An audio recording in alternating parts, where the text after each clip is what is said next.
आज की इस पत्रकार वार्ता में हमारे साथ श्री योगेंद्र जी और श्री अशोक बड़ाइक जी एवं तमाम पत्रकार बंधुओं,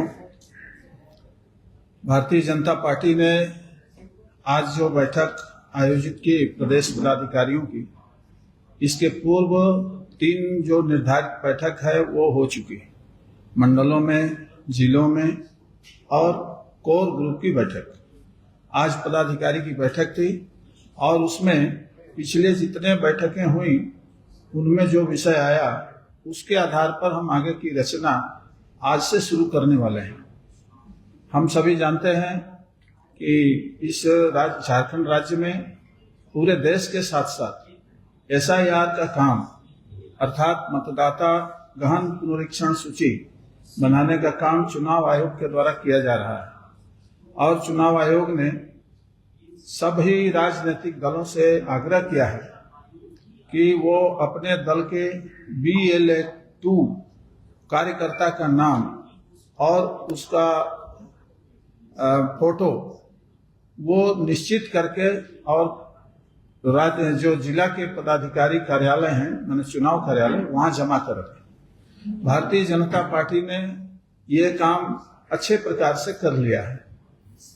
अभी ऐसा सूचना मिला है कि BLA-1 अर्थात विधानसभा में जो पार्टी का इंचार्ज होगा उनके साथ सरकार का प्रशिक्षण होने वाला है।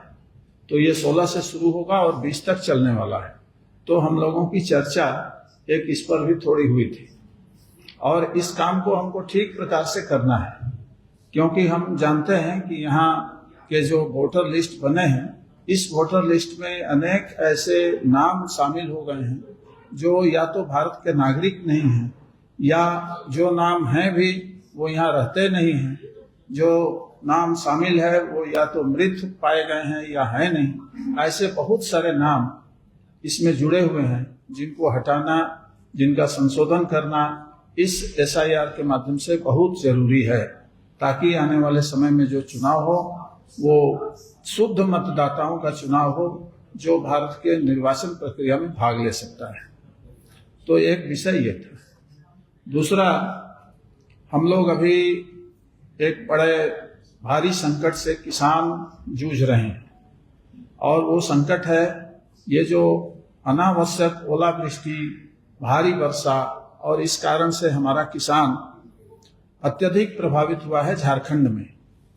केवल यही नहीं बल्कि किसान के लिए जो मिनिमम सपोर्ट प्राइस की घोषणा झारखंड सरकार ने की थी कि हम 3200 रुपया प्रति क्विंटल के हिसाब से किसानों को उसके लिए हुए धान का मुआवजा देंगे, तो कई जगह से ऐसी शिकायतें आई हैं कि सरकार ने अपना काम ठीक प्रकार से नहीं किया है और इसके कारण से किसान बहुत परेशान है।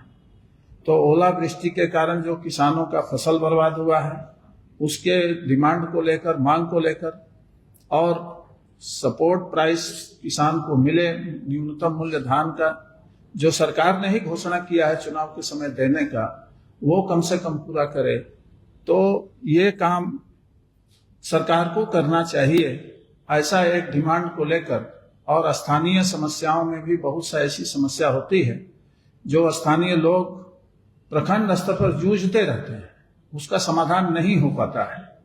तो इन सारे चीजों को लेकर के और भारतीय जनता पार्टी ने तय किया है कि हम किसानों की समस्याओं के साथ साथ स्थानीय समस्याओं को लेकर के भी प्रखंड कार्यालय में बहुत बड़ा एक धरने का आयोजन करेंगे, जिसमें हमारे सभी कार्यकर्ता वहां पर उपस्थित होकर और जनता की सहभागिता को उसमें साथ में लेकर और हम जनता की समस्या के समाधान के लिए इस प्रदर्शन के माध्यम से डिमांड करेंगे सरकार अपने ही किए गए वादों को पूरा करे।